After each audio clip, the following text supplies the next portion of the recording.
आजची सकाळ सुरू झाली एकदम यम्मी मिसळ पावनी. ब्रेकफास्ट झाला आणि सनी गेला क्लिनिकला. आणि मग मी विचारात पडले आज काय बनवू, कारण आज होता नॉनव्हेज डे. मग मला आठवलं माझ्याकडे पालक आणि पुदिना होता. So I decided let's make chicken today. Chicken घेऊन आले आणि लगेच कामाला लागले.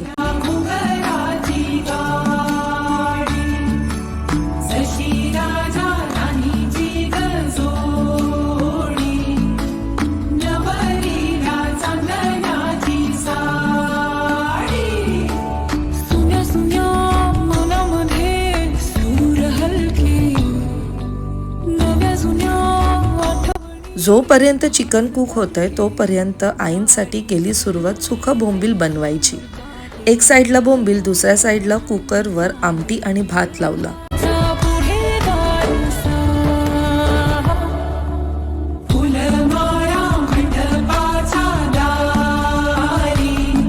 फायनली चिकन मस्त स्पायसी आणि ज्युसी कुक झालं. पण बाकी सगळं होईपर्यंत I decided to clean the palak and keep it in the fridge. Multitasking at its best. आणि मग काय, सनी आला आणि आम्ही सगळ्यांनी एकत्र बसून जेवणाचा फुल आस्वाद घेतला. तुम्ही सुद्धा ही रेसिपी नक्की ट्राय करा. See you in the next video. Bye bye.